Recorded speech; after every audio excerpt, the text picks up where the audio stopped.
Sore is an 18 year old shooting virgin with no friends and he spends all of his time in a dark room playing games, eating energy bars and drinking Gatorade. His partner in crime is his younger sister Shiro, an 11 year old lowly, who was also a shooting, just like her brother, and SK doesn't go to school. While you may think that they are just like you, they are actually very, very good at playing games. It would be an understatement to call them good because they are like an urban legend in the world of games. They play as a team of 4 characters whose names are always left blank. And that is why everyone calls them Team Blank. Sore and Shiro control 2 characters each at the same time and beat thousands of players at the same time even when their opponents use cheat codes and mods to have unlimited mana. After on a long gaming session, Shiro gets tired, SOSKE puts her controllers under Sora's feet so that he can play using all 4 accounts all by himself. Sore is already sleep deprived from the past week, but his mama didn't raise a quitter, so he plays all night controlling 4 different characters on 4 different screens. In the morning, he suddenly gets an email and Shiro tells him to receive it because it might be from a friend. Sore laughs, asking his sister when did SKE get so good at sarcasm. Shiro decides to check the mail herself, enter her surprised, has been addressed to Team Blank. Sore is curious because their identity has never been revealed to the world, and he checks the link attached to it, which turns out to be an invitation to a game of chess. Shiro tells her brother all the best as SKE goes back to sleep, but Sore wakes her up because SKE is the better chess player between the 2 of them. However, the opponent SKE is facing this time is really tricky, so Sore goes to back her up, saying that together they are a Team Blank and they never lose. He makes the ladies sit on his lap, making their FBI guy suspicious. And then they play chess with a stranger all day long, and after racking their brains out, they finally win. Shiro says that it was the hardest game SKE played in a while, and then suddenly they get another mail from the same person, who says that this world must be a really bothersome place for talented gamers like them. Sore agrees, because if he thinks of life as a game, there are no rules or goals, and over 7 billion players are doing whatever the hell they want. He will pray to Track-kun to send them there. As soon as he types this response, all the screens in their room begin to glitch. Suddenly, 2 hands come out on one of the screens, telling Sore and Shiro that they were born in the wrong world, and he is going to take them to the place where they belong, since Track-kun is busy dealing with other insults right now. Suddenly, the roof of their room explodes, and Sore and Shiro are thrown into outer space. They scream as they fall to a strange planet, and a boy accompanies them, welcoming them to his world. He tells them that this is the world of games called Disboard, where everything, from people's lives to the boundaries of nations, is decided through games. Shiro asks him who the hell he is, and the boy introduces himself as Ted, the god of this world. He then starts reciting the 10 rules of this world. First, there should be no sort of violence in the world. Second, all the conflicts are resolved through games. Third, both parties must bet something they agree is of equal value. And fourth, anything can be placed as a bet, and any game can be played. The fifth rule states that the challenge party has the right to decide the game and rules, and the sixth states that the bets made in the games must be upheld. The seventh rule says that conflicts between groups are decided by games, between their designated representatives. The 8 rules state that being caught cheating means instant loss, and the 9th rule says that these rules can never be changed. Sore yells at Ted, telling him that this is not the time for a run-through of this world's rules, because they are about to hit the ground. They do so, but surprisingly, they are not even scratched. Ted looks down on Sore and tells him that the 10th and most important rule is to have fun, and with that, he vanishes, his voice echoing through the sky and telling Sore and Shiro that they will meet again soon. Sore and Shiro get up to see what is happening and find that they are in a different world with monsters like dragons, and they begin crying, realizing that maybe Earth was not a shitty place after all.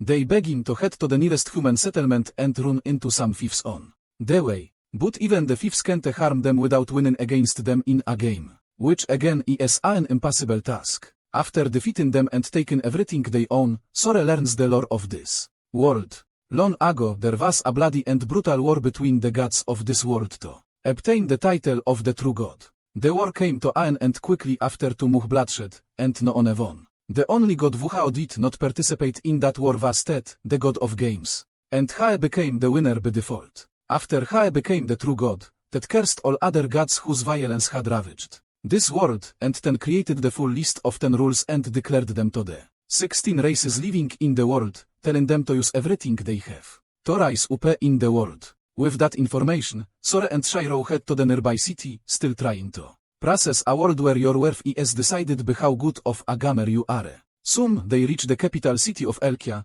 where a grand gambling tournament is being organized to select the next king. Sora learns the details from an old blonde hooker, who is wearing too much makeup to conceal her age. He tells him that it was the wish of the late king to make the biggest gambler of their country the next king. He then points towards the pink-haired bitch who is almost in tears while playing a game and says that He is Steph, the granddaughter of the previous king. But because of his will, He has to play the game like everyone else. However, He will most probably lose because her opponent is the strongest player right now. Sora suddenly gets a glimpse of the hooker's loaded purse, and He challenges her to a game. He asks her to bet all the money He has, and in return, He is going to bet himself. And Shiro, telling the old hag that He can do anything He wants with them. While the woman is shocked, He accepts the conditions, because at least He can send Shiro to Epstein Island. After He and Sora swear by the rules, He begins distributing the cards and sneakily cheats to get full house, but Sora stuns her by revealing that he has a royal flush. He can't believe this, but Sora tells her that He lost according to the rules and takes away her purse. As they walk away, Shiro tells him that it was blatant cheating, and Sora says that Rule 8 says that they lose only if they are caught cheating, so it is fine as long as they don't get caught. After that, Sora books a room in the inn, while Shiro watches the match between Steph and her opponent. He can tell that Steph is going to lose the match because her opponent is cheating, but He can't understand how. Sora takes a look around the room and finds a hooded girl staring at them with glittering eyes. He suddenly realizes that magic exists in this world, and that is what the purple-haired bitch is using to cheat. Just as Steph is about to make her move, Sora goes to her and whispers in her ear that her opponent is cheating and then leaves for his room. Once they are settled in the room, Sora checks out the gadgets and the solar charger they brought with them when they came here and thinks that this move should be enough to help them. After that, both the siblings fall asleep. But in the middle of the night, someone knocks on the door. Sora goes to see who it is, and to his surprise is the pink-haired princess who has lost everything while gambling, and now He is just wearing a towel asking Sora to let her inaczej. Once He lets her into the room, Steph blames him for not telling her how her opponent was cheating because then He could have won. However, He lost everything instead, and now He is never going to be the king. Well, like a true capitalist, Sora sees an opportunity in her suffering and begins to rile her up, saying that He was stupid and couldn't even figure out the trick. So He is not fit to be the king anymore. He begins driving her grandpa into the mix too, saying that Steph must have inherited the stupidity from the old fart who organized a gambling tournament to decide his successor. Steph is furious because no one gets away with slandering her grandpa. He tries hitting Sora, but He stops her and says that they can play a game if He wants revenge. He tells her that they will play rock, paper, scissors, and then He declares that He will play only paper. If He plays anything other than paper, He will lose, but if He defeats her doing that, the match will be considered a tie. After explaining the conditions, Sora explains the wager. He says that if Steph wins, He will do whatever He says, and if He wins, He will have to do whatever He says. In case of a tie, He will give her a hint, and He will owe him a favor, signaling in his purse. Steph thinks that He just wants money if they draw, so He takes up the challenge without any hesitation. He overthinks what moves He should play, and in the end goes with scissors. But Sora uses rock, and according to the rules they set, it is a tie. Steph is dejected, but He tells Sora that He will give him a place to live. However, He reminds her that He never said He wanted a place to live or money, but just that He wanted a favor. Steph realizes that He got played, and then Sora stretches to reveal his true desire. He commands Steph to fall in love with him, stunning her and Shiro. Sore proudly explains his plan to his sister, saying that since the rules of the game are absolute, SHE will have to obey them and fall for him. Once that happens, HE can get any amount of money from her. Shiro tells him that HE could just say that Steph belongs to him now. And HE would get everything HE wanted without any emotional baggage. SHE is disappointed in him because HE got carried away in his feelings, and Sore suddenly realizes that being an insult all his life made the fear that HE will never get a girlfriend take over the rational part of his brain. HE begins banging his head against the wall, and then Shiro calls him a traitor. Because HE said that SHE was the only girl HE ever wanted in his life. Sore immediately begs for forgiveness because HE doesn't have any sweet home Alabama Kings, and neither does HE plan to get the FBI after him. As Sore tweaks while apologizing to his sister, Steph throws a tantrum because SHE can't accept that SHE is going to fall in love with this loser because of the bet. However, as SHE sees Sore, the power of the rules makes him appear super attractive to her, and SHE can't refuse any requests HE makes. Shiro decides to accept the third wheel in her relationship with Sore and kicks him towards her so that HE can graduate from being a virgin. Steph panics and kicks him out of the room, but then suddenly, both Sore and Shiro start glitching. They tremble like their mom's favorite toy and begin calling for each other because they stop functioning normally when they are not together. When Steph opens the door, they turn normal and run towards each other, further confusing her. Anyway, SHE fulfills Sora's request and takes him and Shiro to her palace, where they tell her that they are from another world. SHE explains to him the state of the world in humans. There are 16 intelligent races in this world, with the old gods that Ted defeated being the strongest and humans being the weakest of the group. The ranking is decided by their ability to use magic, and since humans can't use magic, they are dead last. Not only that, the kingdom of Elkia is the only human territory because all other kingdoms were conquered by other races through various games. Sore realizes that the reason Steph couldn't tell that her opponent was cheating yesterday was because SHE couldn't even see her magic. HE decides to learn more about this world before starting his work here. But all the books here are in another language. Sore says that HE will have to learn the language, but then Shiro tells him that SHE has finished learning the language just by reading on a book. Sore praises her, calling her a genius, and Steph can't believe that a girl like Shiro could learn the language just by reading. SHE thinks that if Shiro and Sore are as skilled as they boast to be, they might be. The SHE says that HE believed in the potential of humanity and always said that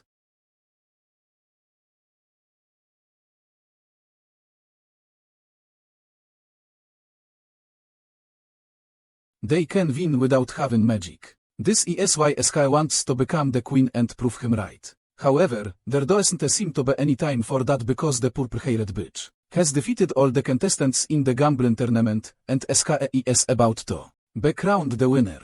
As SHE is heading to the crown room with the ministers, Sore and others come to see her.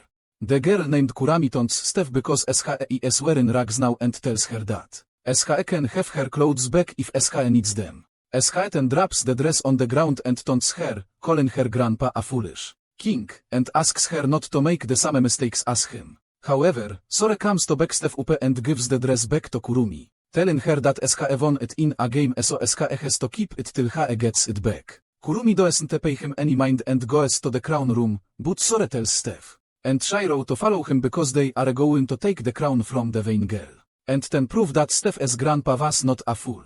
HE crashes the coronation ceremony and says that HE objects to Kurumi becoming the new queen. Everyone is shocked as Sore heads to the altar and Kurumi calls Steph a sore loser for sending her servant to challenge her because SHE already lost. Sore doesn't let Kurumi's taunts get to Steph and then tells everyone that they should not trust this girl because SHE was cheating with the help of another species. Everyone is confused, but then Steph goes into the crowd and pulls off the hood from on a girl's head, revealing that SHE is actually an elf. Everyone is shocked and thinks that Kurumi was getting help from the elf to win the games, but Kurumi decides to act like SHE has never met the elf in her life. SHE tells Sore that if HE thinks that the elf girl is the reason SHE won all the matches, HE can send her out of the room and challenge her to a game. The elf runs away with that and then Kurumi tells Sore that since SHE is being challenged, SHE will decide the game they will play. SHE says that it will be a game where cheating is impossible and then tells Sore that SHE will call for him once SHE has decided the place and the rules. Karumi cheating using magic atd in itself. HSS that the gambling tournament to decide the new king has more plot holes than his underwear. HSS that elves are probably manipulating Karumi. First, it will help her to become the queen, and then SKE will hand over the throne to them along with the kingdom. That way, the elves will conquer humanity without even challenging their king directly. Steph is shocked to hear all this and says that since Sore called her out for cheating, Karumi won't be able to use magic this time. Sore simply asks her if SKE has a single-digit IQ to believe that because Karumi is definitely going to use magic, but not the kind that can be detected. Just then, Karumi comes there to take him to the game site, and in the carriage, SKE admits that SKE is working with the elves. However, SKE says that SKE is doing this only for the sake of humanity, because the only hope they have of living in peace is being under the protection of a stronger race. SKE tells Sore to see the bigger picture and surrender, but Sore and Shiro suddenly pull out their JoJo poses and say that they are not going to fold to such empty threats. Karumi is disappointed with them and says that SKE will crush them in a game. SKE leads them to a castle, where SKE has prepared the game they will play. It is the life-size chess game from Harry Potter, and Karumi says that the chess pieces have a will of their own, as just commanding them will be enough to make the move. Shiro says that playing chess is like taking candy from a baby, but Sore suddenly tells Karumi that Hae and his sister are going to play as on a player, as they will switch mid-game. Karumi thinks that they will never find out the trick, as SKE confidently tells him to do as Hae pleases while her elf partner watches them through a magic pool.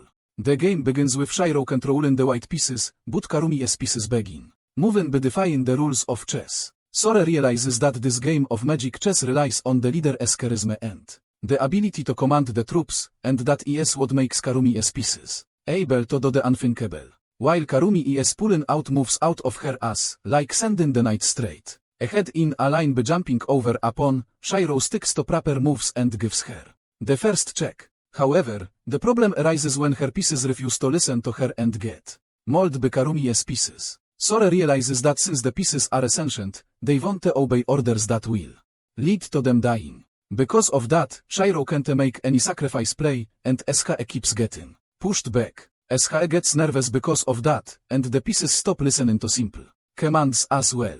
Shiro begins crying because SKE lost, but then Sore hugs her tightly before he takes command of the game. Hae suddenly shouts at his troops to get into attention, telling them that they will get serious rewards for winning this war.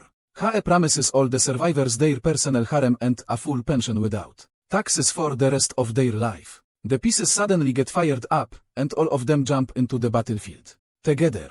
Sore tells Shiro that this is not chess, but real war, and they got to play it like that. Hae commands his pieces to make unreasonable moves and even sends the king to fight on the front lines. Karumi tells him to stop because it is her chance, but Sore tells her that only an idiot gives his enemy the chance to move into war.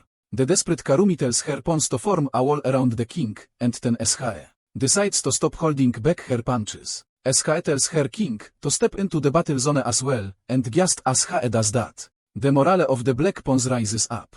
The white pieces that attack them change her color and lose 50% of their rights. And Sore panics, realizing that Karumi is using elven magic to brainwash his pieces. Hae tells his pieces to retreat, but it is too late since Karumi has gotten full control of the board. Her queen is about to destroy Sora as king and end the game, and seen no other way. To win, Sora jumps into the chessboard himself to stop the attacking queen. Hae suddenly starts rinsing her upę with all the experience from playing dating simulation games. Hae calls her beautiful and kind and asks her to leave her tyrant of a husband for him. Is a cruel man who uses brainwashing magic to make people into slaves and uses them as tools, and SKE should be better than him. The queen is moved by his words, and SKE suddenly turns white, shocking everyone. Sore returns back to the balcony, but even after this success, Hae is nervous. Because the move Hae just pulled was a gamble, and Hae doesn't know if that is going to work anymore. It's about to break down, but then Shiro holds his hand and decides to share the command of their army. SKE clicks some pictures of Karumi, who gets intimidated because Sore and Shiro have been using the smartphone to expose her. SKE tells her knight to attack the converted queen, but the knight is unable to do that, and Hae breaks down into tears before changing sides as well. No one understands what is going on except Sore and Shiro, who realize that now they can win this war without fighting. He suddenly starts manipulating the queen, telling her that her king has become mad. To command his troops to attack her, but they cannot harm the queen they love. He sheds a tear or two as he tells the queen to save her people by defeating the tyrant king, and SK suddenly turns red, and gradually the black troops begin turning red as well. Steph can't understand what is happening, but Sore tells her that this is a rebellion, and this is how they win wars without fighting. His words remind Steph of her late grandpa, who always used to say the same thing. He said that the next king should be smart enough to win wars without fighting, and should realize that humans can be strong in their own way, because they are the weakest of the races. As he looks at Sore with as he commands the white pieces to assist the red queen. Their combined forces corner Karumi's pieces, and Sore tells her to surrender. However, Karumi thinks that Sore is taking help from some other race, and if SH lets him win, he will sell humanity out. SOSH becomes unhinged and ferociously commands her troops to fight back and kill the traitorous queen. The black soldiers march ahead, and Shiro thinks that they can't win now. But then suddenly, the black king suddenly crumbles and dies. Sore explains that like real wars, kings can be poisoned by their own subjects who are not even on the battlefield, and that is what killed their enemy king right now. Karumi falls to her knees because SH can't believe that SH lost a random Bulgo, and Sore thinks that they only won because they come from a world where warfare is to common. Haeten puts Steph's dress on her shoulder and tells her that they will prove her grandfather right and show the world the true potential of humans. Steph is moved to tears as SH thanks him, and then Karumi also comes there, asking Sore which race SH getting help from. Sore replies that it was just him and Shiro who defeated her, and Karumi refuses to believe him. Sore tells her that the idea of living under Elves was not bad, and then removes her veil as he tells her that he only opposed her because SH was undermining the power of humanity. Karumi suddenly starts crying like a baby on hearing this, and says that SH was never underestimating anyone and SH worked really hard to get help from the Elves. Sore panics on seeing this, and then Shiro taunts him, saying that he made a girl cry, even though he is a virgin. Anyway, after winning that game, Sore earns the right to become the king. But he tells the old minister that since he and Shiro won together, they should both be kings. The minister says that cannot happen according to the laws, and Sore says he will become the king then. However, Shiro objects to that, saying that Sore will create a harem if he becomes the king, and SH won't allow it. So they challenge each other to see who will become the next king, and after 3 days of playing cards without a break, they realize that the rule never said that there needs to just be on a king. They both get crowned the king, and then make Steph dress in a skimpy maid outfit to live out their fetishes. They get busy playing games immediately, but Steph stops them and says that they need to get to work, because SH has heard rumors about the ministers secretly dealing with other races. Sore has a very simple solution to that, and he assembles all the ministers and challenges them to a game of rock paper scissors, with the condition that the loser can't lie while making the reports. They receive reports from all the ministers and teach them about modern agriculture and capitalism to improve their economy. After that, they go to address the people of Elkia as their new kings and tell them that humanity has always been on the losing side in this world, because they are weak and don't have any magic. However, before violence was banned, they were equal to any other race on this world and had control over the entire continent. Sore says that this was not because humans are a species that specialize in violence, but because they polished their intelligence while other species polished their strength. That intelligence helped them survive and thrive.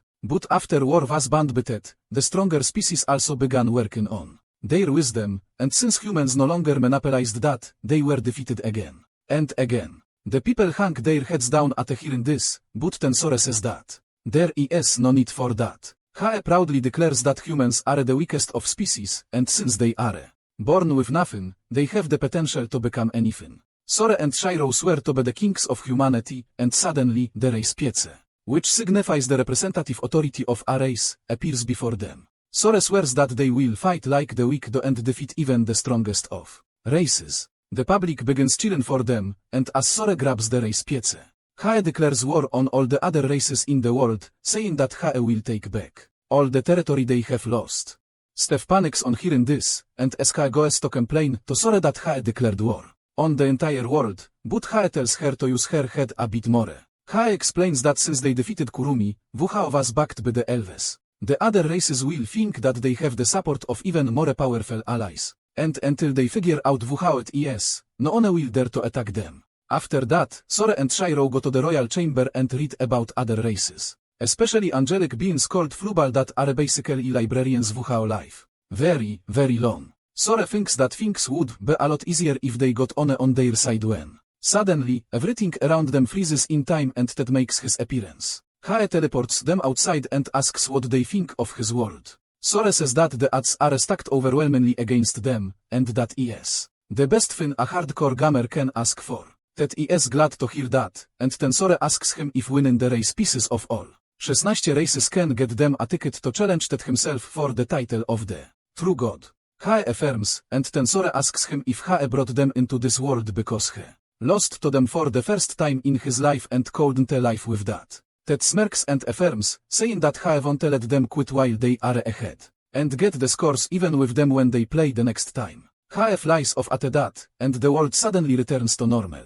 Coincidentally, Steph could move while time was frozen, and SK started talking to Sore and Shiro and saying that he lost the game. SK freaks out and asks Sore what that was, but he tells her to get them down from the rooftop first. Soon after that, Sore gives all the royal work to Steph and gets busy playing games with Shiro. Steph is fed up with that, and SK decides to barge into the small room the siblings have rented to play games in peace. They scorn like cockroaches after being hit by the book-killing spray when the sunlight disturbs their sleep, and Steph tells them to get back to work. Sore and Shiro declare that Team Blank never does any work, no matter the world, and Steph decides to challenge Sore to a game. He accepts the challenge and even lets her decide the game, but before that, He asks what is on the line. Steph says that if SK wins, Sore will have to become a decent person. And He panics, thinking that the 10 rules are absolute, and if He indeed loses, He will be forced to become a decent person. However, the game Steph chose is blackjack, and Sore is not even interested in playing against her now. Steph lets him ride his high horse because SK has been practicing a cheat shuffle for the past month, and using it, SK wins games consecutively in a row. Sore is not even faced by that, and in the last round, He goes all in and wins all the chips that Steph had. SK is devastated that SK lost and asks how SK could lose. Sore tells her that He could see her cheating, even with his eyes closed. But that only helped him since it made it easier for him to count cards and find the correct point to win. And SK begins to leave to do some work, because the reformative policies that Sore and Shiro have applied are facing opposition from some nobles, and SK has to deal with them. Sore decides to help her out this time, and He goes to the palace and defeats the nobles quickly, taking away their title and every last bit of their wealth. They run away without even their clothes, and Steph says that Sore's method was so crude. SK sighs, saying that SK worked really hard to keep the opposition under control. Peacefully. SK explains the diplomatic approach SK was taken, which causes Shiro and Sore to freeze in shock as they realize that Steph is not their enemy's version of Sekure. SK tells them to stop underestimating her because SK graduated at the top of her academy and has lots of influential friends, and that hits Sore and Shiro right where it hurts because they never went to school and don't have any friends either. They are really jealous of Steph now, and as their reward for winning the game, just now, they make her dress like a fairy and take her out on a walk in the market. Sore and Shiro get more nervous than her on seeing people, even though SHE is the one wearing a tail and fake ears. The people seem wary of them, and Steph says this is because SHE looks like a warbeast WHO are in the 14 race according to Magic, but their kingdom is the third largest one in the world. Sore is shocked to hear this and his fetishes for seeing cute fairy lawless wake up. He declares that they will conquer the country of warbeasts first, and Steph tells him to stop being stupid. Anyway, Sore and Shiro leave to search for something in the market, leaving Steph tied to a pole like a real dog. SHE finds them soon and challenges Sore to a game again, saying that SHE will make him a fulfilled man if he loses. Sore is ready to lose the game instantly, but Shiro takes up the challenge instead of him. Steph bets her on the gender of the people who pass the road next, and Shiro wins. That easily by applying advanced statistics. SHE takes Steph's underwear and wears it as a head, but Steph is not yet ready to give up. SHE challenges the siblings again and again, losing every time. Eventually, SHE is barely wearing an apron, but this bitch is an exhibitionist. And SHE challenges Sore again. SHE bets that pigeons on the nearby roof will fly away in 30 seconds, but Sore tells her to make it 3 and 10 throws a stone at them, causing them all to fly away. Steph is defeated mentally now, and SHE asks why SHE can't even win games of chance. Sore tells her that there is nothing like a game of luck and information can turn the tides of any game. However, that is what is bugging them right now, because they don't have enough information on the kingdom of fairies to invade them. HE says that they have only found that the warbists have powerful bodies, sharp senses, and a sixth sense that allows them to read minds, and there is no mention of any weakness in any book in the palace. There are no libraries in the city as well, and their trip here has been fruitless. Steph suddenly realizes that Sore and Shiro were trying to gather information to win against other races all this time. SHE blames herself for not thinking like them. But then Sore and Shiro praise her for holding the kingdom together on her own in their absence. Suddenly, in the shadow, a huge object covers the entire city, and everyone looks up to see a floating object above them. Sore and Shiro are awestruck to see it, and Steph explains that this is the city of the Phantasme, who are ranked second among all the races, and the being called frugal life among them because they were created by the Phantasme. Sore wants to fight against them badly and wishes that they have the knowledge of the angelic beings called frugal with them. Steph suddenly tells him that there is a frugal not far away from the city. SHE explains that the Wind Woman came to the library on a day and challenged her grandpa, who bet the library and lost it. Sore gets furious on hearing that her stupid grandpa bet the only hope of humanity and flips her the beard as HE goes to the library. They reach her later in the evening as Steph warns him that flabbles are an artificial race that were created to kill gods in the ancient war. Sore is even more excited to see her now, and as HE opens the door to the library, HE is odby how grand it is from inside. Suddenly, the Wind Woman they were looking for descends from the top, and Sore immediately realizes that SHE is bad news. The woman introduces herself as Gibral and asks Sore and Shere what SHE can do for the new kings of humanity. Sore gets to business and tells her that HE wants the library, and SHE asks if he is challenging her to a game. SHE tells him that before the 10 rules were applied, the flu will collect the heads of the dragons and gods they defeated, but now they just collect books. SHE says that their libraries are more precious to them than their lives and asks Sore what HE can bet in return. Sore says that HE will bet 40,000 books from their world, and Gibral spits her tea on Shiro's face at this mouth-watering offer. Sore shows her his tablet that has all the books HE downloaded to help him in quiz games, and Gibral starts drooling over it. However, SHE refuses to believe that they are from another world, and summoning creatures from another world requires such a huge amount of magic that not even the old gods can do it. To confirm her suspicions, SHE says SHE will need to do a body check, and Sore immediately agrees, saying that SHE will have to let him touch her special place in return as well. Gibral has no issues with that, but Sora's happiness vanishes when he learns that flubbles are the most sensitive in their wings. Anyway, HE makes her dam overflow just by rubbing her wings, and then Gibral checks his chest to confirm if HE has any magic or spirit circuits inside. SHE concludes that HE doesn't have the spirit circuits that all creatures in this world have, which means they are something completely unknown, and SHE loves the unknown. SHE accepts that Sore and Shiro are not from this world and gets ready to take their challenge. Gibral says that her library is not equal to the 40,000 books they have. SHE bets everything SHE owns in the game. Sore is glad to hear that, and HE gladly accepts her bet. Gibral then takes everyone down to the basement of the library and explains the game they will play on the game. It is a game called Shiratori in which players have to say a word that begins with the last letter of the previous word. They can't repeat a word, and failing to say anything within 30 seconds counts as a loss. However, the game is going to be more intense than that. Gibral says that they will play materialization Shiratori. If they name something that exists in the room, it will vanish. If they name something that doesn't exist, it will appear.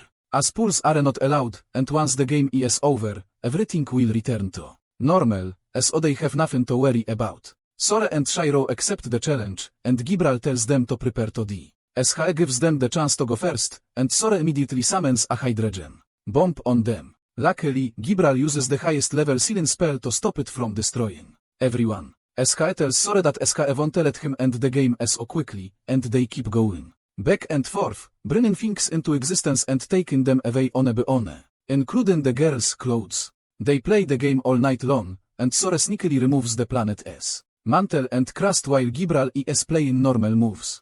Haeten finally decides to end the game and runs to the top of the library before naming Lithosphere as the next thing, completely erasing the part between the planet's core and surface. Everyone begins to fall into it, and Gibral counterattacks by removing some nodes from their bodies, and Tensore removes oxygen from the air.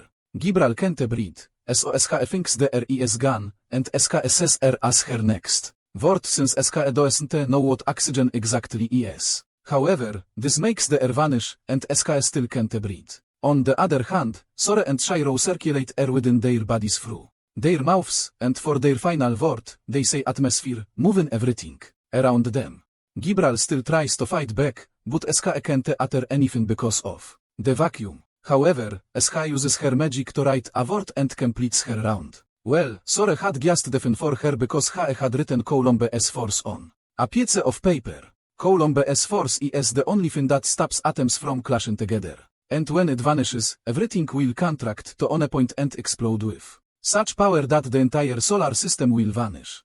Gibral realizes that SHE will die first because of the explosion, and that will mean her loss. SHE realizes that Sore had been playing chess while SHE was playing checkers and accepts her defeat. Soon the explosion ravages the cosmos, and as Gibral loses, everything returns to normal. Steph begins to complain that Sore used her as a decoy for the monsters, and then killed her in the end.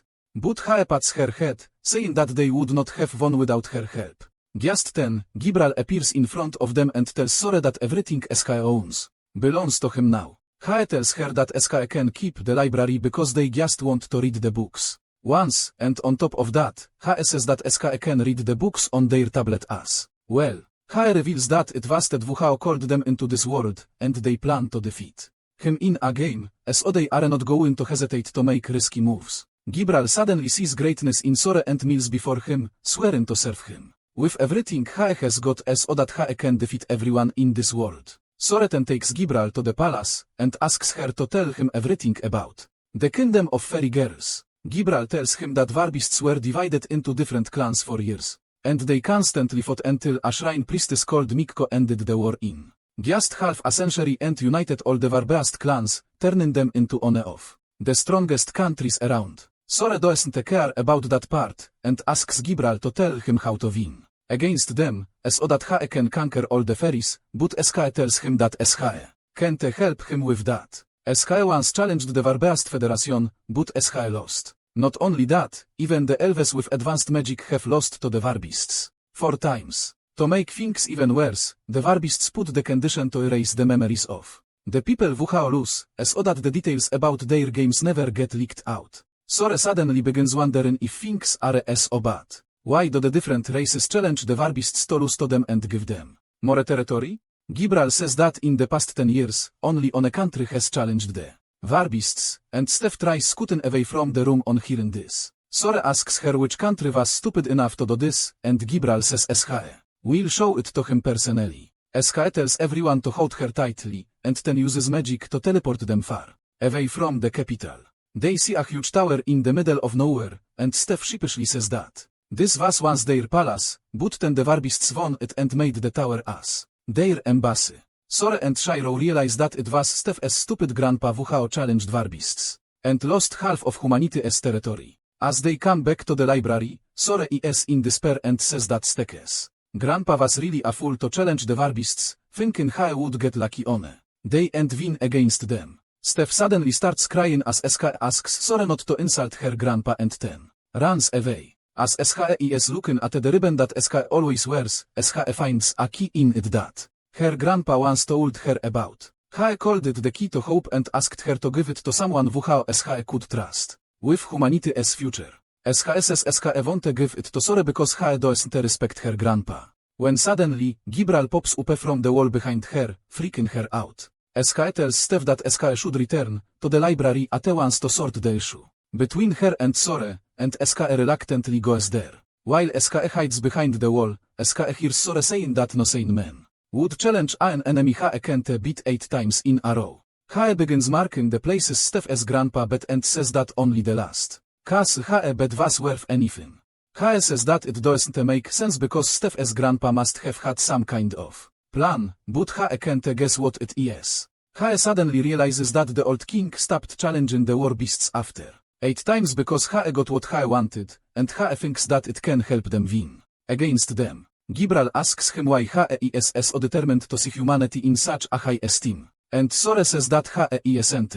HE says that humans simply suck, and they are losers without any special abilities, and that includes him too. Steph is hurt by this and begins walking away, but then Sore says that while most humans are trash, some are genuinely exceptional, like Shiro, that encompass the true potential of humanity. HE says that HE met her 8 years ago, and SKE was much smarter and more perceptive than him, which made him hope to be more like her. HE then tells Gibral that in their world, humans can fly in the air and reach the moon because of some people who had real talent, and they did not stop even when others judged them. Sore says that his job is to find the potential in humans here, and that is why HE wants to believe in the old king.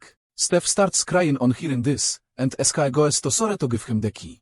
They immediately head to the king's chamber in the palace, and with just a little bit of looking, they unlock the puzzle that opens the passage to a secret chamber. Sore unlocks it, hoping to find the old king's corn collection, but to his surprise, HE finds a secret study where the old man has left a message for his successors. HE writes that since warbists thought that humans could not be afraid to them, they didn't wipe his memories to make him try again and again. HE used the opportunity to learn as much as HE could about their game and compiled it, even though HE was called a foolish king because of that, and HE had sworn not to tell anyone about it. HE hoped that this information would help the king that came after his death. HE wanted the next king to be humanity's greatest gambler, so HE could take on a last risk and defeat the warbists, restoring humans to their former glory. Sore gives the king's diary to Steph, telling her that her grandpa was a great man who pretended to be a fool for the sake of their future, and SKE breaks down into tears. The next morning, Sore and his group head to the tower of warbists that serves as the embassy. An old ferryman named Ino welcomes them and asks if they are here to meet the representative of the warbists. Sore affirms and says they should start the meeting right away, but Steph is terrified because SKE is sure that warbists can read their minds. They are shocked to find giant televisions and an elevator inside the embassy. And while Ino and Gibral keep throwing shade at each other, they reach the top floor where the lowly wolf girl named Izuna comes out to greet them as the representative of the warbists. Sore and Shiro immediately start cuddling with her, but Ino tells them to keep their hands away from his granddaughter, or HE will rip them apart personally. Anyway, they sit down to talk, and the old man asks them what they are here for. Sore says HE is here to challenge him to a game to win Izuna's used underwear, and HE bets sticks clothes in return. Ino is furious at this, but Sore is just railing him up to check if HE can read minds. HE finds that warbists just use their sharp senses and intuition to read the emotions of the other person, but HE can do that too. Ino sees his calm heartbeat and realizes that Sore is not bluffing. With that out of the way, Sore says that HE is here to challenge the warbeast nation as the king of humanity. HE offers everything they own in exchange for the entire warbeast territory, shocking everyone. Sore and Shiro then begin doing an analysis of the strategy that warbists use. They say that they wipe the losers' memories of the game so that they don't know what the game is when they try playing it next time. This gives the warbists an unfair advantage, and they can change the rules and cheat as much as they like. HE then moves on to the fact that Elves lost to them 4 times despite being great at using magic, which means that the game was something that does not rely on physical abilities or magic alone. HE says that it definitely must be a video game, because only the warbists have such advanced technology.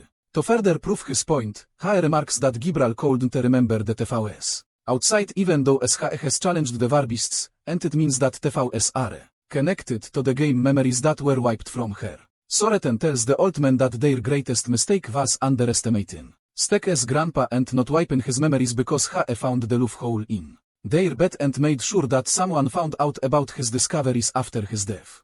Since the Warbists couldn't predict that, it was already clear to him that they can't read people's minds at all.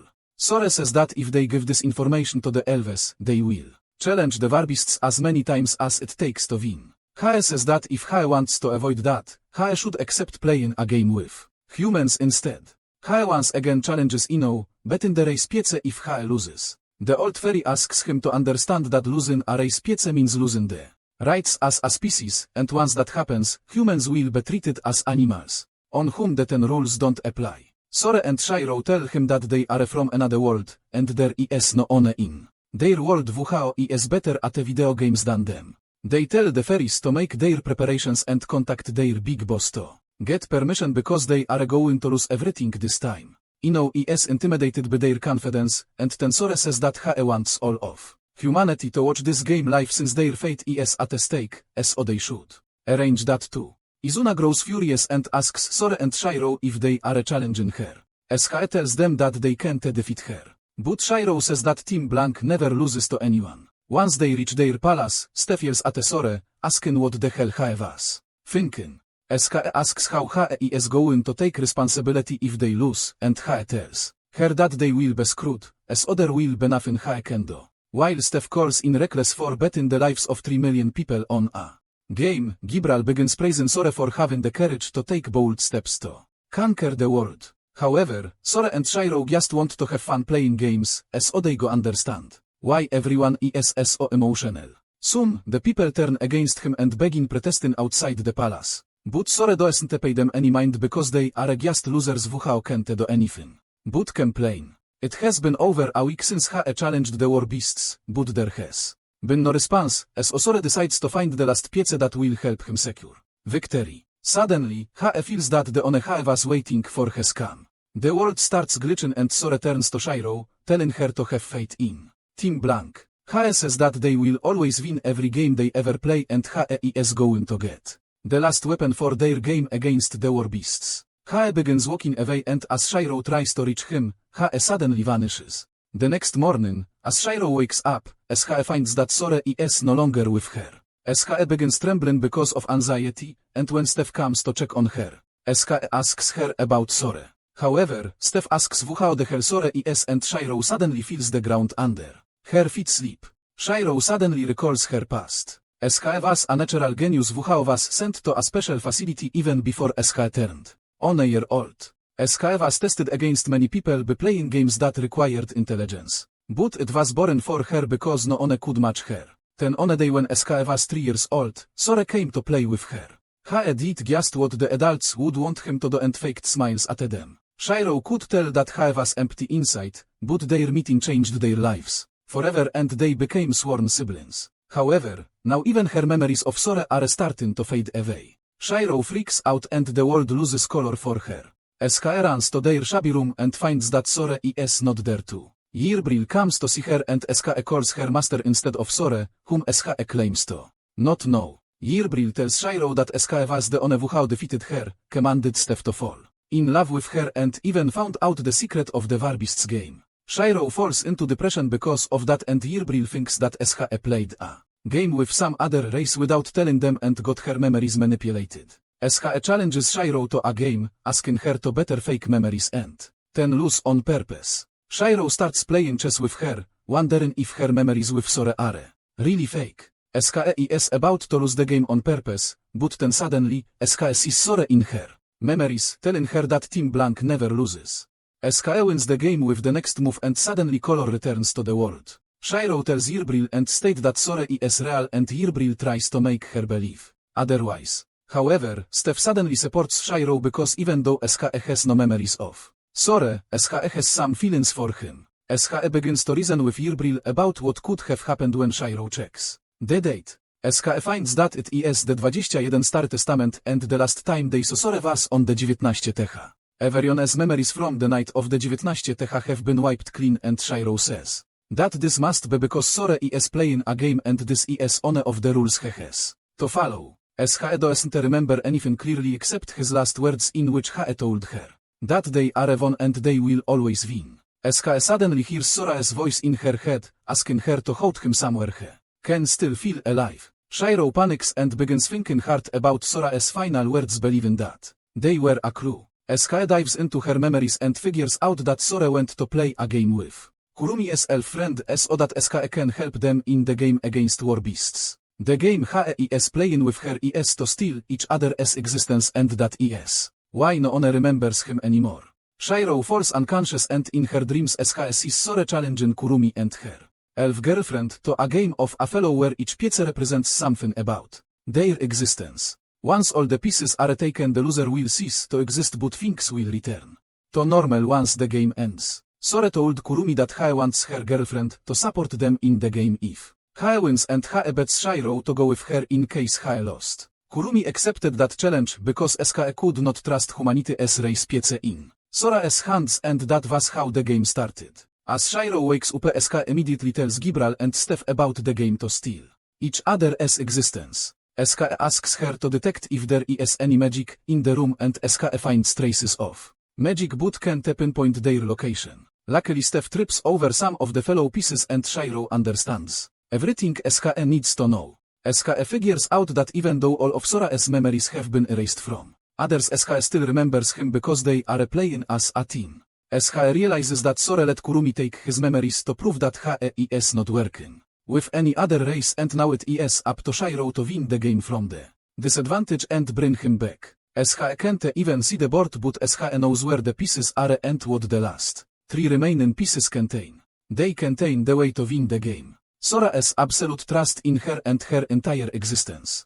SKE makes the winning moves, turning the game around. As soon as SKE does that, the fake reality around them shatters and Sora reappears before them. He tells Shiro that SKE can punch him for doing something so stupid, but SKE hugs him and apologizes for not coming to his rescue sooner. Sora comforts her and then he hears the elf crying about Kurumi who is still unconscious after losing the game. As for his victory reward, Sora decides that both the parties will keep a copy of their opponent's memories and regain their own. Kurumi comes to his senses with that, and then Sora makes his second demand to have full rights over the elf's memories. The elf is confused but Kurumi trusts Sora after having seen his memories. With that, all 4 parties who had put their existences on the line in the game hug each other and begin crying because they were scared shitless while playing. After that they sit down for a strategy meeting and Sora says that they should start with introductions. Kurumi says that SKE can't introduce herself without talking about her partner. First, the elf cutie introduces herself as Phil and says that SKE would like to be friends with everyone here except the wind demon. Sora realizes that there is bad blood between them and then learns that during the ancient war, Gibral destroyed Phil's hometown after catching a stray attack that brought her to the ground. Sora judges her guilt and Gibral breaks down. He then asks Phil what they can do to make her forgive Gibral and SKE replies that there isn't anything. However, Kurumi tells Phil that they need to work together with Gibral for Sora's plan to succeed and asks her to compromise a bit. Phil smiles and says that if the wind demons will lick her feet and beg for forgiveness, SKE will work with her. Gibral doesn't want to do that, but Shiro and Sora order her to do so. SKE is forced to obey them, and after licking the elf's feet, SKE awakens a new king. Suddenly Steph gets up because SKE also wants an apology from Kurumi for cheating in the gambling tournament. Sora simply tells Steph to sit down since SKE lost because of his skill issue. Anyway, Kurumi explains that the elves basically keep humans as slaves and technically, SKE is Phil's slave, but the elf Kubi has never treated her like that. In truth, they are best friends with benefits, but after Phil's father passed away, SKE became the head of the family and now their relationship is quite complex.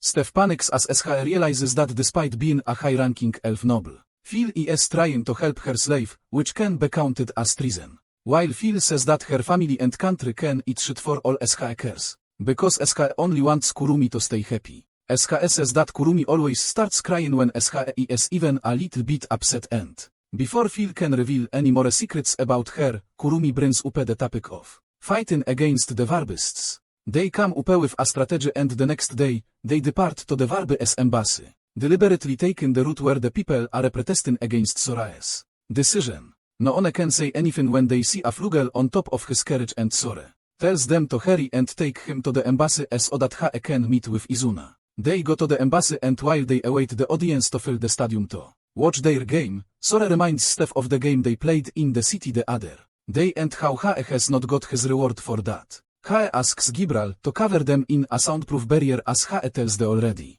nervous Steph that he is going to put a spell on her that will help them win the game. They go to the stadium where the Warbists and humans have arrived to watch the match. On the big screen, Izuna is representing the Warbists and everyone sits in pads that will link them to a computer using which they can play a virtual reality game. The old man Ino recites the rules of their challenge. He says that the rules of the game will be told once they enter the game. And if they want, the humans can quit after that, but their memories and the memories of all the humans in attendance will be taken away. Sora accepts the conditions and then everyone squeals on the 10 rules. Suddenly, Izuna sees her mother as silhouette and gets nervous and Sora notices it. He asks her when was the last time he had fun playing a game, and he is taken aback by this. Sora and Shiro hold hands as Ino logs everyone into the game, but then suddenly, the old fairy feels the presence of magic. He sees Kurumi and even notices Phil watching them from a distance. He realizes that they are here to see that the Warbists don't cheat and share some sort of information with the elves, but he is confident that they will win, without the need of cheating. On the other hand, as Sora and his team are being sent to the game world, he tries giving everyone a pep talk, just as they land in the virtual world, which is an exact copy of Tokyo. He freaks out. Both Sora and Shiro lose all their enthusiasm and become nervous messes, because the real world is their kryptonite. They apologize to Steph because they can't do anything now and humanity is doomed. While they are trembling, the game's intro song is played on a large holographic screen, and then Ino appears on it to recite the rules. He says that this game named Bullet of Love 2 is placed in a fictional world, and Sora suddenly gets his energy back. He asks the old fairy to repeat what he said, and Ino says that they are in a fictional sci-fi world that is popular in their country, so they chose it as the game as setting. Sora yells at him for not saying this beforehand because he almost got a heart attack. He then shakes Shiro, telling her not to worry because this is the world of a game. And as he starts feeling better too. After that, Ino resumes reciting the rules of the game. He says that it is just a regular FPS shooter game with a twist. In this world, all the girls are fasting after the players, and they have to shoot them with the love guns that are powered by their love energy. They can gain love energy by shooting the NPCs, and if they shoot an enemy player, he or SKE will turn into a love slave. Sora's team's goal is to shoot Izuna to turn her into their love slave, while SKE has to shoot them all and turn them into her harem. Sora thanks the old man for the rules and says that he will take things from here. He suddenly shoots an NPC who is trying to climb on their track to recharge his gun. Steph is clumsy and lets the NPCs cling to her, losing all of her love energy. And then the NPCs leave her all alone. They escape from the NPCs, and Sora asks Ino what happens if they shoot a teammate. He replies that the teammate gets some love energy from that, but he or SK also turns into their love slave for a short period. Before he can even complete the sentence, Shiro shoots Sora, turning her into her lover, but then Yirbril shoots Shiro because SKE is suddenly into Lola's. Luckily, Shiro snaps out of it quickly, and SKE tells Yirbril that SKE will be punished later. Just then, Steph comes running towards them, and Sora shoots her because he doesn't want to be bothered. Steph goes crazy after him, as Ohae tells her to point the gun at the ground and shoot. Steph shoots only after the effect of Sora's love bullet vanishes and the bullet bounces back to hit her. Steph suddenly starts feeling attracted to herself. Sora tells Shiro that they should capitalize on the ricochet of the bullets, and then says that they should keep their running to a minimum because their stamina is still like the real world. They leave Steph by herself and rush ahead to start the game, while Sora tries getting the NPCs to lose their clothes using his bullets. Izuna coldly moves ahead to defeat his team. SHE feels frustrated because Sora is having fun when so many lives are on the line and because SHE has never felt like that while playing a game. Suddenly, SHE hears Shiro's footsteps at a distance, and SHE shoots at her, bouncing her bullet around to hit her. However, her shot doesn't hit Shiro, and Izuna panics. Shiro runs towards her, and when Izuna shoots her again, SHE counters her bullet by bouncing around her own bullet and intercepting it. Izuna can't believe it, and then Shiro suddenly starts pushing her back. She dodges all of Izuna's bullets with ease and corners her with her well-placed shots. Izuna jumps out of the building to avoid her, but Gibral is there waiting for her. She tries shooting Izuna, Wuhao dodges her attack and throws a grenade to blind her. Gibral takes some damage from that and becomes unable to fly, and then Izuna shoots her. Suddenly, She sees a sniper shot coming towards her from a great distance. While She dodges the first one, She barely manages to shoot back the second shot at the last moment. She falls to the ground and runs away, and in the meantime, Sore has returned. Gibral to his team as well. Sore, Shiro, and Gibral reunite to discuss their strategy, and Sore is sure that Izuna is cheating to know about their location and their moves in advance. But they can't prove that. He knows that the Warbists will say that this is their sixth sense, and they have to find a way to deal with it. Outside the game, Ino realizes that Sore and Shiro know this game more than them. But he knows how to win. He talks to Izuna at an ultra-low frequency, telling her Sore's location. Izuna jumps there and attacks them, but Sore somehow manages to hold her back. He escapes with his group, and by nightfall, they are completely on the defensive. Shiro is working on a solution to the problem while Sore and Gibral keep watch. When suddenly, the brainwashed Steph attacks them. Sore deletes her clothes, and then Gibral shoots her, turning her into a temporary slave. Shiro begins doing complex calculus to find a way to win, but She can't come up with an answer. She tells Sore that it is all up to him, and then suddenly leaps at him to shield him from enemy fire. Izuna attacks him just then, and even though Sore dodges her attacks, he finds that Shiro is on the enemy team now. She shoots him, but luckily, Gibral flies him away. Gibral can't understand why Shiro would sacrifice herself when She is obviously the better one, but Sore understands. He says that Shiro left the answer to her calculations blank, which means that the only way to win this game is to play as team blank and put everything they have on the line.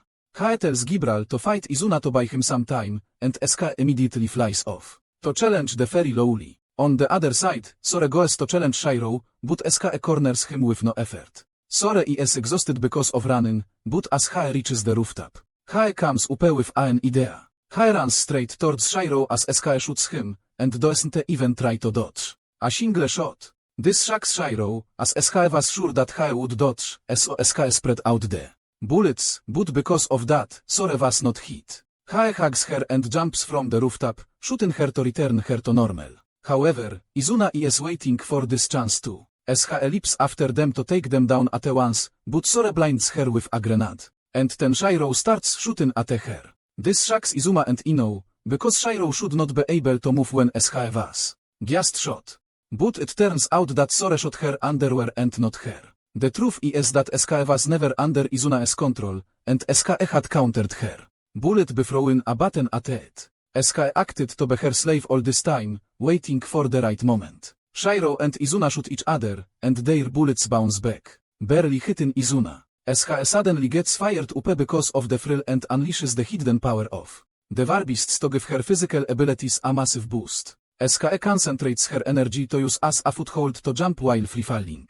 Sore and Shiro are shocked, and then Izuna slams into them, sending them crashing to the ground. She moves faster than they can react or anticipate, and all they can do is run and dodge her attacks. Izuna corners them in a park, and Shiro is at a loss about what to do. Sore asks her to let him take care of things by bluffing his way out. He charges straight at Izuna, anticipating that She will shoot to his sides in case He tries dodging, and then She will shoot straight at him. He shoots back to counter her bullet, but if Izuna shot him twice, and her reflected bullet goes towards Shiro at the same time. Sore is too late to realize this, and both He and Shiro get headshotted by Izuna. Once they are knocked out cold, She turns normal and begins celebrating her victory, when suddenly, a bullet hits her from behind, knocking her out. It was Steph, who shot it with her eyes closed and riding an NPC's back. She asks Sore if She did what He told her correctly, and if She can open her eyes. Now, Sore and Shiro return to their senses, and they are happy that their gamble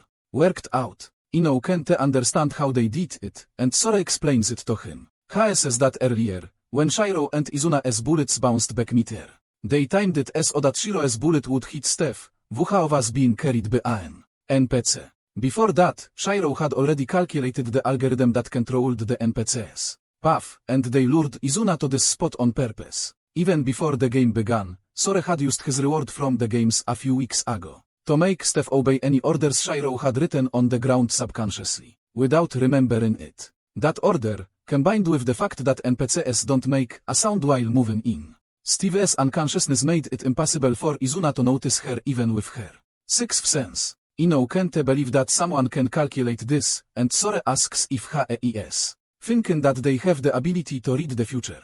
He reveals that He already knew that Ino was using his sharp senses to tell Izuna about their location, and they used that to lure them into a trap. Ino can't accept that, but He swallows the bitter defeat and declares that Elkia won, and the Warbeast Kingdom will give up all the land they have taken from them back. As the humans outside rejoice, Izuma gets back on her feet, feeling guilty that her country is going to suffer because of her loss. Sora and Shiro tell her to stop thinking too much about it because at least SK had fun. SK starts crying, but Sora and Shiro tell her that it is the first defeat that turns anyone into a true gamer.